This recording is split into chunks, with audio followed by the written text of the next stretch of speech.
Ternyata masalahnya itu di self esteem.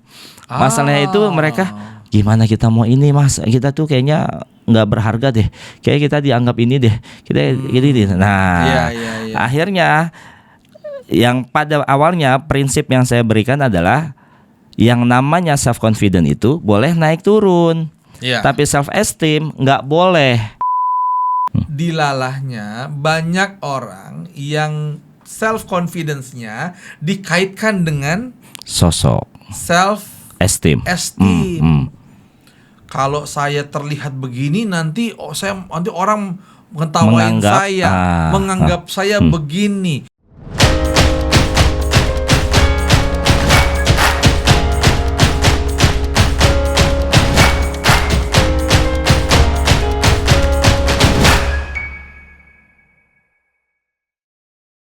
Assalamualaikum warahmatullahi wabarakatuh. Well, level people, ketemu lagi dengan saya Samsul Hatta dan saya Hasan Lubisri di dalam Podcast Indonesia. Tempat ngobrol asik yang bikin naik level. Oke, Bro Bisri. Ya. Hari ini kita jumpa lagi setelah episode sebelumnya kita bahas tentang job hugging dan fenomena lanjutannya yaitu quiet quitting. Ya, nah. Level people, hari ini kita ketemu lagi, kita jumpa lagi. Kita akan membahas tentang belum ada diobrolin sih sebenarnya. Ini habis ngobrol-ngobrol kita membahas apa? Betul ya, ternyata ada fenomena menarik, menarik yang saat ini ya. Fenomenanya adalah nggak ngerti mau bahas apa. Jadi Coach Samsul dan level people, fenomena menariknya itu di beberapa training yang kita bersamai, Coach kita banyak menemukan gitu ya. Orang-orang yang sebetulnya mereka itu ada di middle leader. Nah, tapi mereka nggak mau subscribe. Ya bisa aja Coach Samsul ini ya. Jadi middle leader ya, dan juga apalagi yang di bawah-bawahnya ya. Iya, level people subscribe dulu ya. Jangan lupa ya. Nah, lanjut ya. Masih ingat tadi mau ngomong apa? Nah, jadi banyak yang middle leader nih yang dia ada di tengah-tengah. Mereka punya GM, mereka punya top management gitu ya, yang ngasih feedback itu keras banget, dikramasi, verbalnya keras, kata-katanya keras. Sekali dilakukan ini nih, sekali di feedback, terus di feedback lagi, terus diulang-ulang. Sampai kemudian mereka itu ketemu sama satu fenomena self esteemnya kena. Self esteemnya kena Coach ya. Padahal secara experience mereka udah di industri itu ya. Di industri itu udah nggak usah ditanya lagi keahliannya, pengalamannya gitu ya. Secara kemampuan sudah oke lah ya. Betul ya. Tapi ketika kemudian ketemu sama top management yang memang gaya karakter ngedidiknya sangat-sangat brutal abis, bengis gitu ya. Itu langsung ngerasa aku mah apa tuh. Bahkan sampai ada yang top manajemen itu curhat Coach ya ke kita gitu ya. Kenapa ya si Bapak A, B, C itu kalau ketemu saya ngobrol responnya itu pas ditanya malah freeze. Jadi respon alami 3F-nya tuh jalan tuh. Nah, freeze ya. Flight kan nggak mungkin ya. Fight apa lagi ya? Fight nggak mungkin kan. Nah, jadi satu-satunya responnya ya nge-freeze gitu kan. Nah, akhirnya ya udah itu ya, dianggap nggak perform. Padahal secara experience, secara skill itu udah oke banget. Ya. Nah, itu terjadi hari ini Coach ya. Oke. Berarti mereka memang merasa timnya ini niatnya sebenarnya bagus kan? Betul. Niatnya memberikan pressure, tekanan yang luar biasa itu sebenarnya mungkin bagus, tapi ternyata respon yang mereka dapatkan dari tim mereka nggak sesuai yang diharapkan gitu ya. Betul. Oke. Nah, tapi saya penasaran bis, kalau misalnya itu kenapa mereka memberikan pressure sedemikian rupa itu kenapa emang? Nah, ini yang menarik Coach ya. Nah, di beberapa training gitu ya. Nah, biasanya kan leadernya ini ngasih sambutan. Ya. Di awal atau di akhir. Nah, atau pas ngobrol sama kita gitu ya. Yang off the record timnya nggak tahu. Iya kan? Betul. Benar kan? Nah, biasa ngobrol sama kita dan ternyata mereka itu melakukan itu karena mereka peduli. Oke. Mereka ingin the next leader yang menggantikan di posisi mereka itu dari dalam, bukan ngambil dari luar. Karena betapa menyakitkannya kalau pengganti mereka diambil dari luar, dari eksternal. Nggak ngefit sama culture-nya, perlu butuh penyesuaian. Pengennya ada regenerasi lah ya. Betul. Nah, dan itu sebenarnya tidak disampaikan secara langsung oleh leadernya. Disampaikannya dengan bentuk kepeduliannya, dengan feedback yang mengkramasi kayak gitu tuh coach. Iya, saya juga pernah dapat satu ini sedang berjalan nih.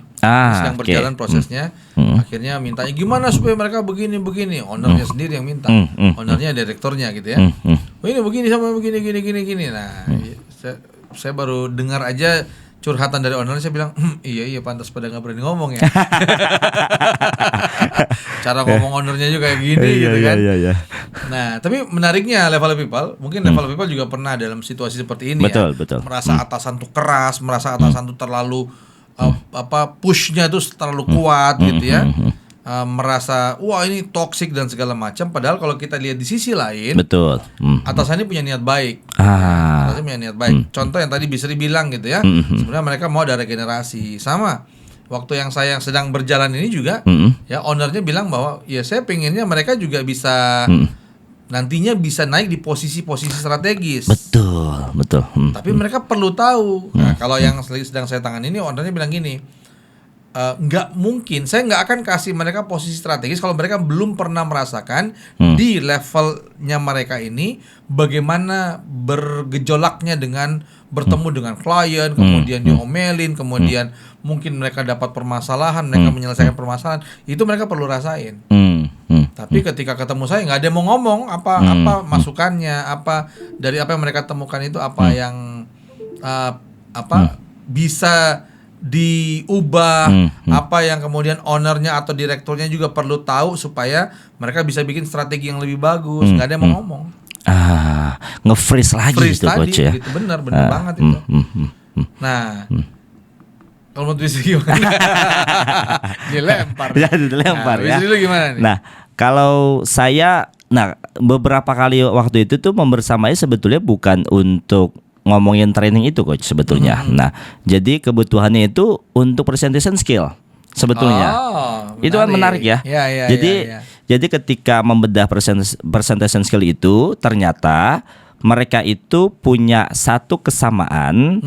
Ada dua kesamaan. Yang pertama itu mereka takut karena sosok. Dan mereka takut karena momen. Takut karena sosok, takut karena momen. Nah, ada yang memang mengingat momen tersebut, mereka jadi takut.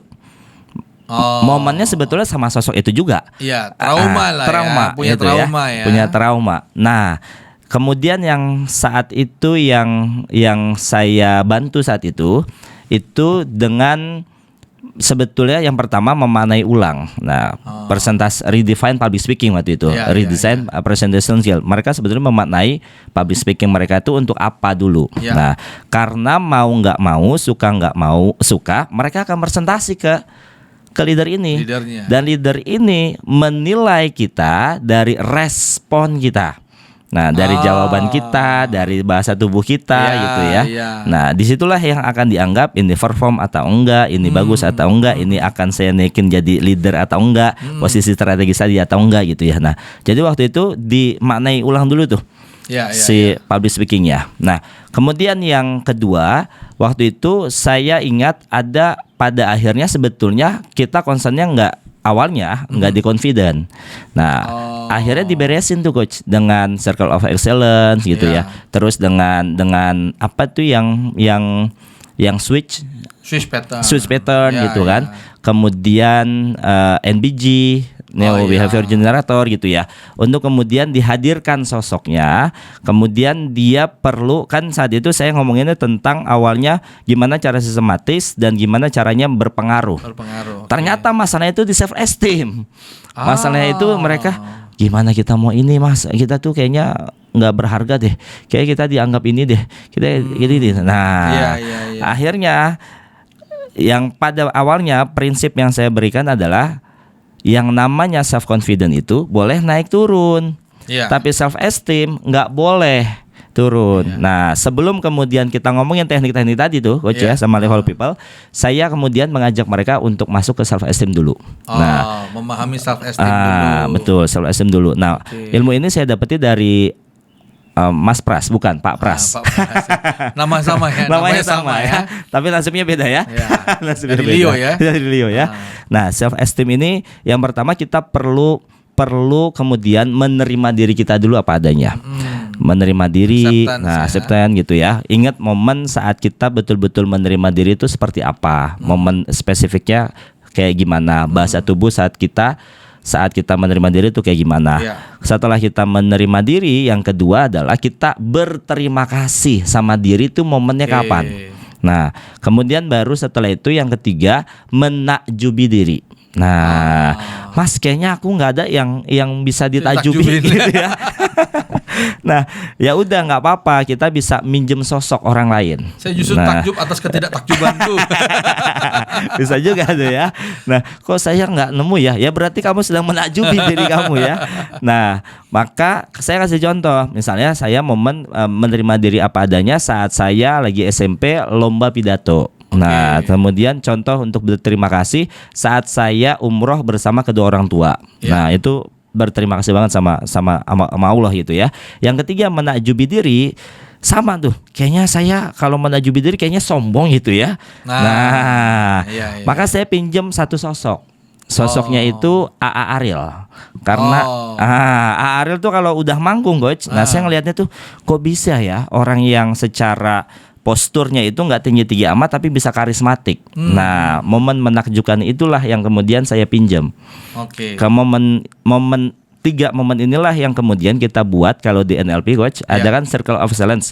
Kita taruh momen itu di circle of excellence, circle-nya baru kita masuk. Setelah itu, setelah masuk, validasinya gimana? Validasinya setelah mereka menyatu dengan momen itu, validasinya kita hadirkan sosok imajiner. Momen ulangnya. Jauh lebih tenang atau enggak gitu kan. Dan yang menarik waktu itu karena ini memang pelatihannya memang benar-benar presentation skill, ada final presentationnya tanpa diundang, tanpa diduga-duga leader itu datang. Ujian tuh namanya. Saya nggak tahu juga kan. Saya bilang ini bapak siapa gitu ya, tiba-tiba datang. Saya tanya peserta, Mbak, Bu, Pak, itu siapa gitu kan, sambil bisik-bisik karena saya lagi observe kan. Itu yang kita omongin sepanjang hari. Oh gitu ya. Kayaknya ini apa, kegigit lidah. Siapa yang ngomong gua nih gitu kan. Betul ya. Itu bukan kegigit lidah, itu kupingnya bunyi. Ya. Nah, dan menariknya mereka mayoritas itu tenang. Jauh lebih tenang, jauh lebih enjoy, presentasinya lebih menarik gitu ya. Karena mereka udah mulai menghargai kembali dirinya. Betul. Itu coach. Kalau dari cerita pengalaman saya waktu itu pernah membawakan itu ya. Betul. Yes, bener banget Bro Bisri tadi yang disampaikan. Kalau dilihat level of people, terkadang kalau kita misalnya kita di posisi yang nerima ya. Betul. Kita di posisi yang menerima. Tadi kalau Bro Bisri bilang bahwa mereka kena nih self esteemnya. Betul. Self esteem itu apa sih? Self esteem itu merasa diri itu punya harga, keberhargaan diri. Oke ya, keberhargaan diri. Kadang-kadang kalau kita lihat ada self esteem, ada self confidence tadi kan. Betul. Ada self confidence level people. Self confidence itu kepercayaan diri kita. Sebenarnya kalau kita mau lihat, kalau kita mau jujur, kepercayaan diri itu terkait dengan kemampuan kita. Betul. Kita mampu atau tidak. Contoh, level people misalnya diminta untuk presentasi ya, hasil pemikirannya level people dipresentasi kemana? Ke anak-anak SMP. Pertanyaannya, pede nggak? PD, anak SMP. Anak SMP ya. Mereka sudah diatur sama gurunya, mereka menyimak level people, disuruh presentasi. Tentang apa terserah. Tentang bagaimana biar bisa biar bisa sukses atau apapun. PD ya? PD. Kemudian di tengah-tengah presentasi masuk Pak Bupati. Ya. Tetap PD. Tapi PD-nya turun. Atau misalnya dalam tengah-tengah itu masuk orang yang kita anggap bahwa orang ini adalah orang yang justru role model kita dalam konteks sukses gini misalnya. Wah, wah dia nih yang datang. Tiba-tiba mendadak level dari confidence kita, self confidence turun tuh. Betul. Benar nggak level people? Kenapa? Ada orang main masuk yang menurut kita dia sangat kompeten dengan apa yang kita sedang omongin. Betul. Ya kan? Tiba-tiba, aduh, dia datang lagi. Waduh, tiba-tiba panik. Kenapa? Self confidence kita turun tuh. Betul. Taunya dia cuma sapa doang, habis itu dia keluar lagi. Kita lanjut sama anak SMP-nya, naik lagi tuh self confidence-nya. Jadi sebenarnya kalau self confidence itu tergantung dengan kita melihat kemampuan kita dibanding dengan siapa atau apa yang kita sedang kerjakan. Betul. Itu self confidence. Dilalahnya banyak orang yang self confidence-nya dikaitkan dengan sosok, self esteem.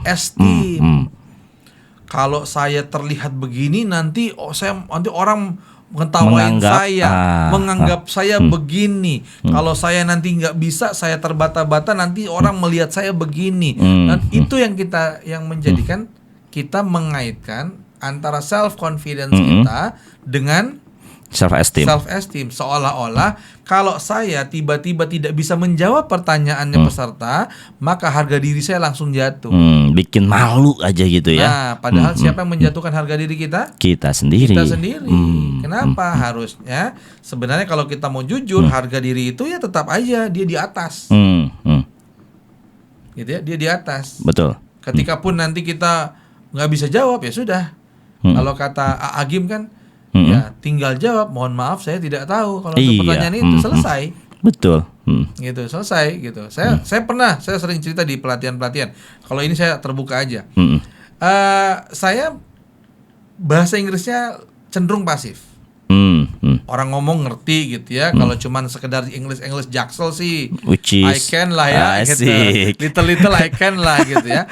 Tapi kalau suruh delivery, ngobrol panjang, nah saya merasa percaya diri saya tuh kurang. Kenapa? Karena tidak terlatih untuk itu, jarang dipakai dan seterusnya. Oke. Datanglah sebuah peristiwa.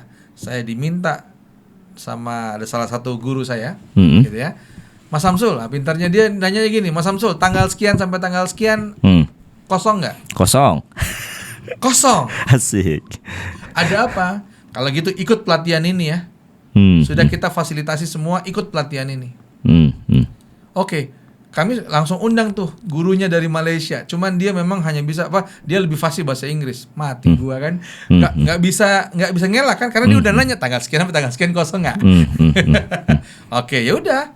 Ya, saya merasa bahwa nggak ada yang turun dengan harga diri saya. Tapi saya merasa percaya diri saya memang agak drop tuh. Kenapa? Nanti saya ketika ini berarti ada hambatan nih. Saya melihatnya di hambatannya, ada hambatan komunikasi. Tapi setidaknya kalau dia menjelaskan saya ngerti. Saya sangat paham ketika orang ngomong. Ya biasa baca buku luar kan banyak. Cuman untuk ngucapin kadang-kadang agak terkendala. Nah, ya udah. Hari H. Akhirnya apa yang terjadi, Coach? Apa yang terjadi? Saya ngomong duluan. Nah, saya ikut rumusnya. Guru saya lagi Mas Roni Ronodirjo gitu ya. Mudah-mudahan Allah menyembuhkan beliau dengan cepat. Nah, beliau pernah bilang begini. Ini lucu-lucuan tapi itu masuk ke saya gitu ya. Kamu kalau ngomong bahasa Inggris sama orang bule, ya udah kamu ngomong aja. Ya daripada kita yang pusing, mending dia yang pusing kan? Benar juga ya. Gitu kan? Ya. Itu lucu-lucuan waktu konteksnya ngomong itu lucu-lucuan. Tapi saya bilang iya juga ya. Ya udah, ya, ngomong nggak bisa aja. Kalaupun ngomong jaksel ya biar dia pusing ya. Ya kan yang pusing dia daripada saya yang harus pusing gitu kan. Ya, tapi kemudian saya bilang sama pengajar saat itu, saya bilang saya kalau pakai bahasa Melayu masih oke. Karena kan beliau dari Malaysia kan. Karena saya juga ya adalah darah Sumatera, adalah kemudian ya Melayu masih oke lah. Tapi dia tetap tapi saya Melayu kurang, justru Inggris. Enggak apa-apa ngomong. Tapi saya izinkan saya ketika saya mau ngomong, tapi dia ngerti bahasa Melayu. Ketika saya ngomong saya menggunakan Indonesia bahasa. Dia ngomong terserah mau pakai bahasa Inggris juga saya ngerti. Cuman saya izin mau berbicara pakai bahasa Indonesia. Dia oke, jalan. Malu malu dikit sih ya, tapi tidak kemudian membuat saya jadi stres yang aduh nanti harga diri saya motor. Ya harga diri mah tetap aja. Gitu kan? Ya kalau memang nggak bisa, so what? Ada beberapa, Mas ini ada training bawain bahasa Inggris. Mohon maaf kalau bahasa Inggris saya bawain trainingnya, saya belum yakin saya bisa. Silakan cari yang lain atau nanti saya didampingi sama orang yang memang bisa. Ya nggak apa-apa. Termasuk saya ngomong di sini ya nggak apa-apa. Ya. Emang harus jatuh harga diri saya dengan saya tidak lancar ketika berbahasa Inggris gitu ya? Enggak. Nggak pede? Ya nggak pede karena itu terkait dengan kemampuan kan. Tapi apakah itu menurunkan harga diri? Tergantung kita. Kita mau kaitkan itu dengan self esteem kita atau tidak? Tergantung kita. Ya. Ini gitu kan? ya betul. Ini jadi hal menarik ya, Coach ya. Jadi ternyata confident itu level of people tadi kalau kita bedah bersama Coach Samsul, yaitu tentang kemampuan kita terhadap apa yang kita kerjakan gitu ya. Nah, kita pede gak? Makanya orang pertama kali kerja kan gak langsung pede gitu ya. Tapi self esteem kita, penghargaan diri kita terhadap diri kita ya tetap 100%. Tetap seorang Ahsanul Bisri, tetap seorang Coach Samsul Hatta gitu ya. Ya kita nggak kemudian berubah menjadi apapun, ya kita tetap kayak gini gitu ya. Dan nanti ada lanjutannya. Dari self confidence ini nggak ngaruh sama self esteem ya. Betul. Dan kemudian kita bisa punya namanya self efficacy. Betul. Bagaimana kita kemudian melihat ke depannya apa yang bisa kita usahakan supaya kemampuan kita bisa naik. Oke. Gitu. Nextnya mungkin 1 tahun ke depan kalau saya begini saya sudah lebih bisa untuk berbicara. Saya kan berarti saya perlu belajar ini, saya perlu mungkin kursus bahasa Inggris, saya perlu saya bahasa Inggris mungkin sudah bisa tapi lebih ke conversation saya perlu lancarin. Berapa saya butuh waktu 1 tahun, mungkin berarti 1 tahun ke depan. Ketika saya lihat saya usaha untuk memperlancar conversation saya, maka 1 tahun ke depan saya sudah pede tuh, sudah bisa tuh. Itu namanya self efficacy. Kita memperkirakan, kita bisa melihat progres kita ketika kita memperbaikinya ke depan. Iya. Jadi kalau bahasa dulu nih, zaman-zaman pengen nikah, Coach ya. Ya level of people ya. Sekarang udah nggak pengen nikah. Enggak dong. Ini lagi rame nih, lagi rame di luar nih isu itu ya. Isu itu ya, betul. Jadi istilahnya tuh sebelum menikah dulu level of people banyak orang yang bilangnya memantaskan diri. Memantaskan diri, melayakkan diri. Betul. Gitu. Nah, self efficacy itu hubungannya dengan itu ya, Coach ya. Bagaimana kemudian kita melayakkan diri, kita merasa kita nggak pede, agar kemudian kita percaya diri, maka kita perlu memenuhinya, menambahkannya dengan kompetensi apa gitu ya. Betul. Nah, sehingga kemudian nanti ketika waktunya tiba, kita udah layak, kesempatan datang, kawin tuh, Coach ya. Asik. Ya. Oke, itu satu sisi. Betul. Bro Bisri tentang self yang tadi dikatakan bahwa self esteemnya kena gitu. Ya, level of people perhatikan baik-baik bahwa self esteem kita yang bisa nurunin. Harga diri saya diinjak-injak ya karena kita mengizinkan harga diri kita diinjak-injak. Kalau tidak ya udah tetap aja tinggi. Biasa kalau di kelas tuh saya bilangnya gini. Yang di kelasnya Om Pras juga kayaknya ada tuh. Uang 100.000 ya. Kamu ada uang 1.000 masih baru nih, baru keluar dari bank, keluarin dari dompet gitu ya, atau dari amplop atau masih dalam ikatan gitu ya. Ambil Rp1.000 dengan 100.000 ya, mungkin sudah di lantai, sudah keinjek-injek gitu tapi belum masih utuh ya. Masih utuh. Kemudian kita bersihin, kita kasih. Mau pilih mana? 100.000 atau 1.000? 100.000. Tetap 100.000. Betul, ya. Karena nilainya nggak turun kecuali kita menurunkannya, kita robek-robek, kita bikin rusak uangnya gitu. Itu beda cerita. Tapi selama hanya yang orang tidak menganggap kita, tapi apapun itu tidak kemudian membuat self esteem kita turun. Yang mengizinkan kita itu turun dari kita ya.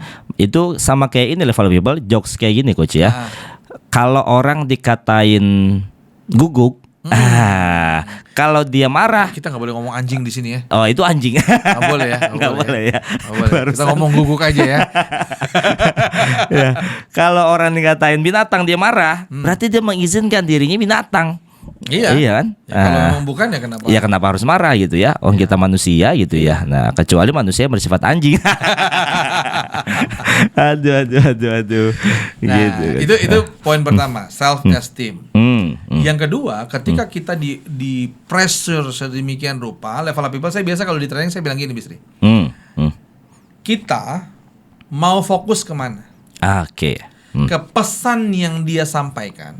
Oke. Atau cara dia menyampaikan. Nah, yang biasanya terjadi nih coach, fokusnya ke cara. Betul, caranya galak banget, intonasi tinggi banget gitu ya. Begini, kalau pokoknya nggak mau tahu, cara. Cara, betul. Tapi coba lihat apa yang baik dari pesan yang ingin disampaikan oleh atasan ketika memang mereka pressure kita.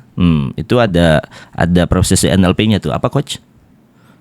Ada niat baik, ada niat baik di setiap. Ya, there is positive intention. Every behavior has a positive intention. Iya, artinya dilarang merokok. Artinya dilarang kencing di sini. Bukan dong ya. Apa coach artinya coach? Ya, di setiap perilaku itu ada niat baik. Nah, caranya boleh kayak gitu. Iya, mungkin tapi caranya ada niat tepat. baik. Oke. Bisa jadi ya atasan kita belum belajar gitu ya. Asik ya. Bisa jadi juga memang karena apa? Kita perlu lihat juga, bisa jadi karena memang di atas itu dia punya juga beragam hal yang lucu-lucu yang dihadapi. Betul. Sehingga dia ketika ke bawahnya mungkin lebih keras atau apa.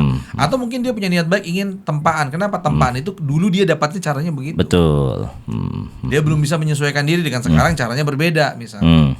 Dulu saya ketika ditempa kan biasa gitu kan.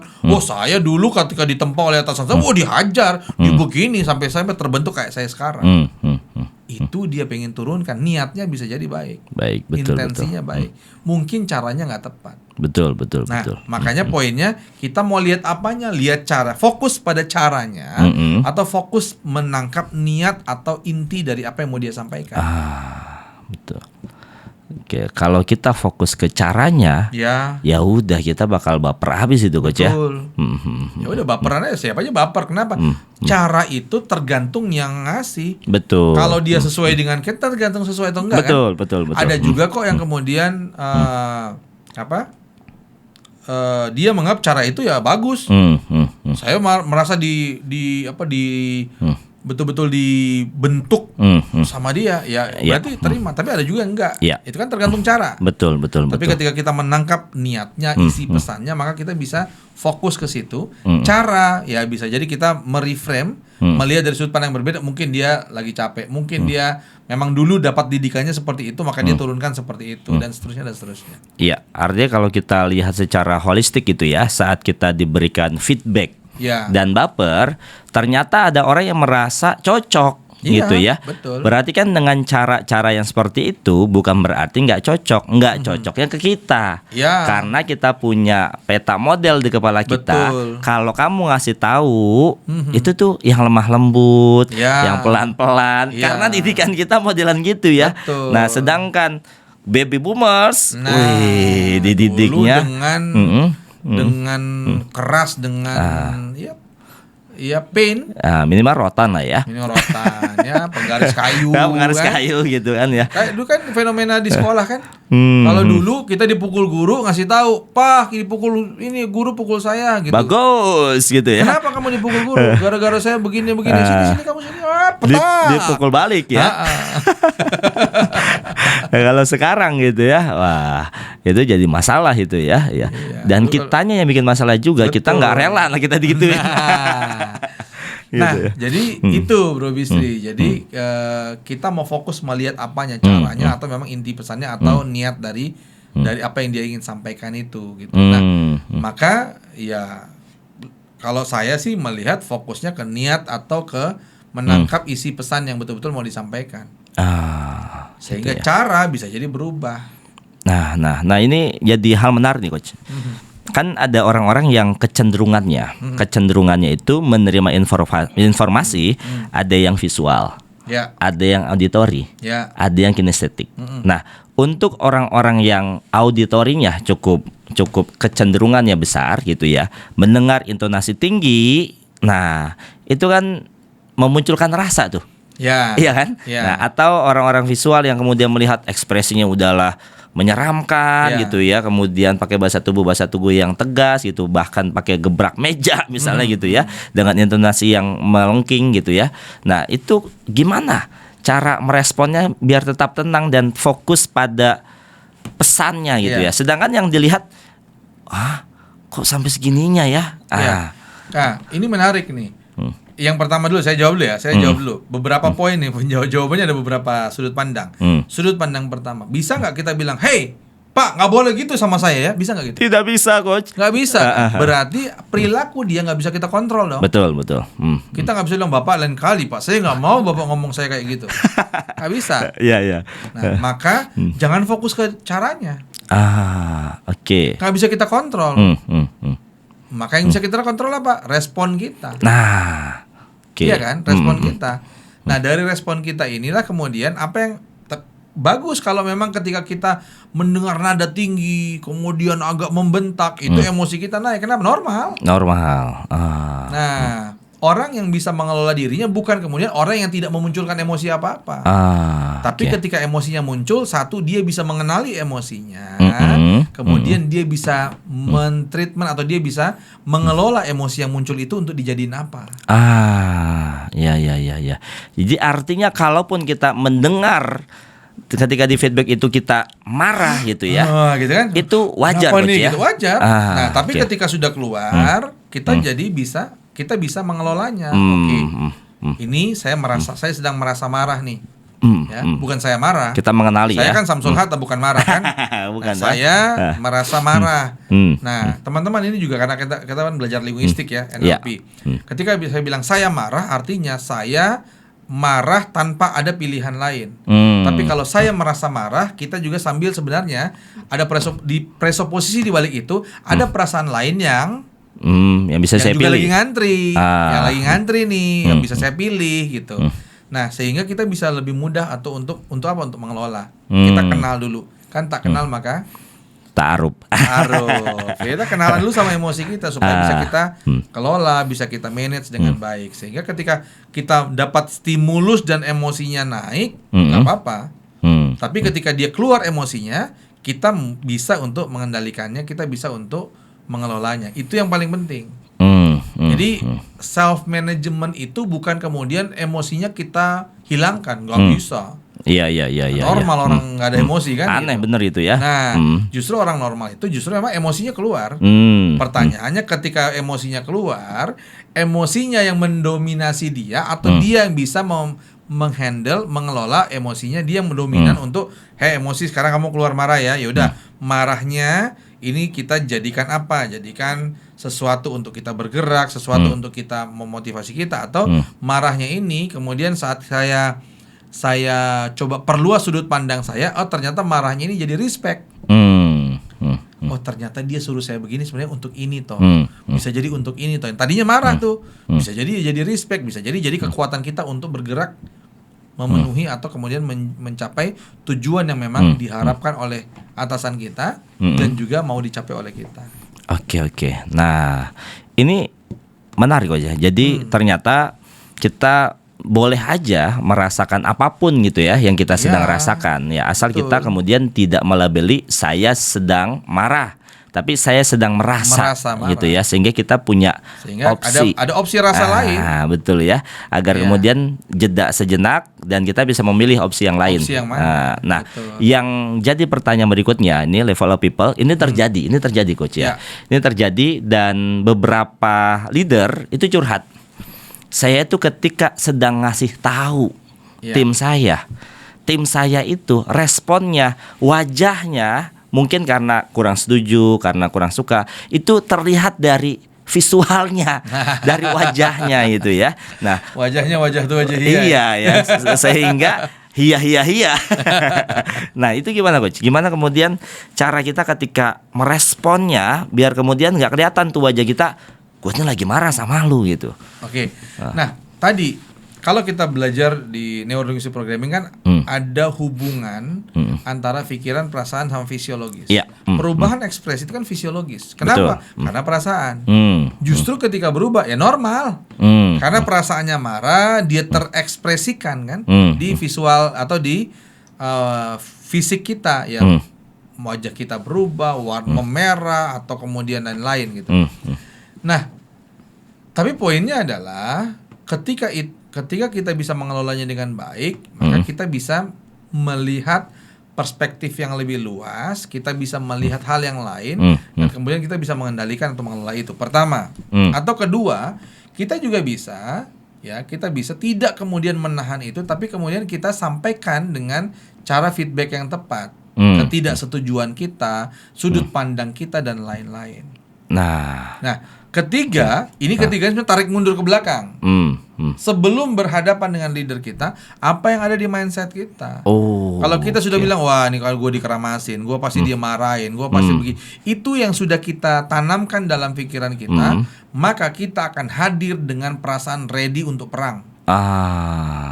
Walaupun saya siap untuk perang, tapi saya akan tahan sekuat mungkin. Itu yang kita pikirin. Sebelum masuk ke ruangan ketemu atasan kan? Iya nggak? Iya. Kenapa? Betul. Karena kita udah set di sini. Saya mau ketemu atasan, pasti saya dimarahin, pasti begini, pasti begitu, pasti begitu. Kayak tubuh kita tuh pintar. Saya baru baca 2 hari yang lalu kalau nggak salah. Tubuh kita, pikiran kita, itu ketika kita berpikir seperti itu, maka sebenarnya pikiran itu perintah. Dia sedang memerintahkan kepada seluruh tubuh untuk bersiap. Jadi tubuhnya masuk sudah dengan persiapan perang, dengan persiapan menahan emosi, menahan gejolak yang akan hadir nanti. Tapi modenya mode perang. Tapi harus ditahan. Gitu ya. Karena hadapannya sama atasan. Nah, itu yang sudah terjadi. Kenapa terjadi begitu? Karena sudah diproses dulu. Nah, itu yang perlu kita ubah. Mengubahnya dengan apa? Mengubahnya dengan bagaimana kita punya perspektif yang lebih luas. Yang tadi menangkap cara atau maksud. Kedua, kita juga berlatih komunikasi, berlatih feedback. Bagaimana cara memberikan feedback yang tepat untuk atasan kita, supaya tidak kita tahan, tetap kita keluarkan tapi asertif dan dengan pola feedback yang tepat. Kalau Bapak begini, Bapak maunya begini, maka apa yang akan terjadi, dampaknya seperti apa, nanti bagaimana dan seterusnya. Oke. Sip. Nah, itu yang poin kedua. Itu satu sisi kita kan. Tadi ngomongin sisi kita terus kan. Betul. Sebagai karyawan kan. Nah, leader juga perlu sadar, dia juga perlu belajar bagaimana dia bisa mengutarakan maksudnya. Kan tadi maksudnya baik tuh. Betul. Saya tuh pingin supaya nanti mereka tuh ketika saya setahun lagi di sini, saya ini adalah regenerasi yang kemudian bisa naik menggantikan saya yang sudah matang. Iya, kalau sekarang Pak, Bu, itu harus disampaikan.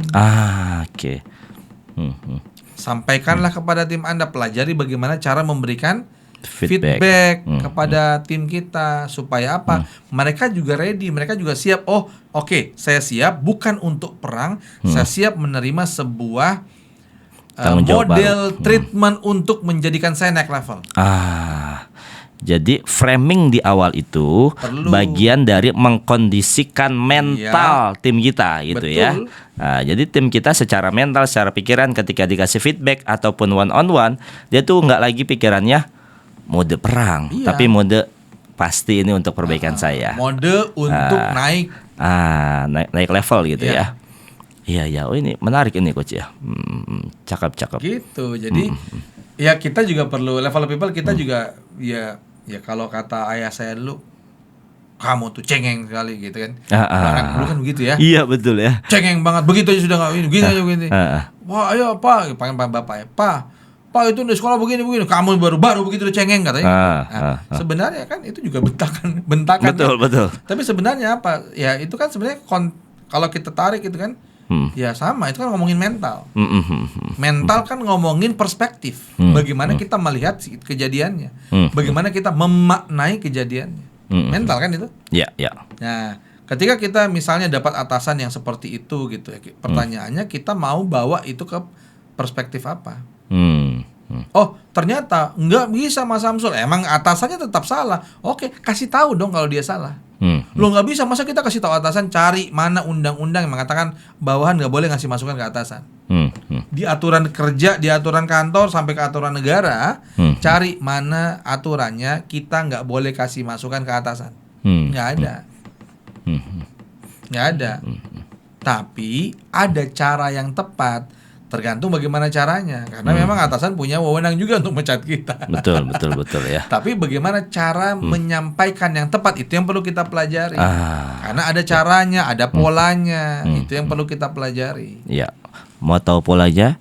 Tunggu di episode selanjutnya. Tulis di kolom komentar. Subscribe dulu. Betul ya. Gitu. Oke, Revala People, ini menarik banget nih Coach ya. Yes. Jadi pembahasan yang satu ini jadi semakin clear gitu ya. Jadi ketika kemudian kita menemukan fenomena dikasih feedback dengan nada-nada yang keras gitu ya, kita perlu menangkap pesannya bukan caranya gitu ya. Dan untuk leader ya perlu juga dong menyampaikan niat baiknya apa gitu ya. Update dengan kalau anak sekarang bagaimana sih ngasihnya? Gitu ya, update caranya. Masa iya ngadepinnya Gen Z pakai cara-cara baby boomers gitu ya? Gitu mungkin ini ya, mungkin terakhir deh Mas Bisri. Ini perlu teman-teman baik karyawan, baik staff maupun sampai leader, bahwa kita kan tahu ada 4 level pembelajaran ya. Betul. Ada unconscious incompetence ya, kita mulai dari nggak tahu apalagi bisa, nggak tahu dan nggak bisa, kemudian kita dikasih tahu sama orang, kita jadi tahu, tahu tapi kita belum bisa, hanya tahu doang. Ini tuh begini, toh ini fungsinya untuk ini, toh kita jadi tahu. Kemudian naik kita belajar, nah kita jadi tahu dan bisa, conscious competence. Kalau level 2 tadi conscious incompetent. Masuk level 3 ya, level 3 itu conscious competence. Ini kita jadi bisa. Ya, rekan-rekan jadi bisa. Leader jadi bisa. Ini khususnya untuk leader nih. Leader jadi bisa nih. Kemudian dia jadi leader kan, wah dia jadi ulang, dia praktek, dia melakukan banyak hal dengan jangka waktu yang lama, diulang-ulang, maka naiknya dia jadi unconscious competence alias ahli. Nah, leader kadang-kadang di level 4. Nah, di level 4 bukan berarti nggak ada kekurangan. Kalau dia bertahan di level 4, maka dia nggak update. Maka dia perlu sesekali turun ke level 3 untuk mempelajari kembali. Nah, banyak leader yang merasa dirinya sudah senior, dia justru pengennya mengajarkan tapi agak malas untuk belajar lagi, agak malas untuk turun ke level 3. Karena level 3 ini dia perlu belajar. Nah, emang apa yang perlu dilakukan oleh leader ketika sudah level 4? Kan bagus, sudah ahli. Ya, tapi dia perlu turun untuk apa? Untuk konteks tertentu. Misalnya cara menyampaikan. Dulu dia mungkin caranya tadi udah benar dulu, di pressure, kemudian dimarahin, diomelin supaya mentalnya kuat dulu. Karena dulu kita dipukulin guru, pulang ke rumah dipukulin lagi, kita harus menghadapi itu. Betul ya. Mau nggak mau kita mentalnya jadi kuat dengan cara itu. Anak sekarang bisa jadi dipukulin guru, marah, pulang ke orang tuanya, sekarang gurunya dimarahin kan gitu.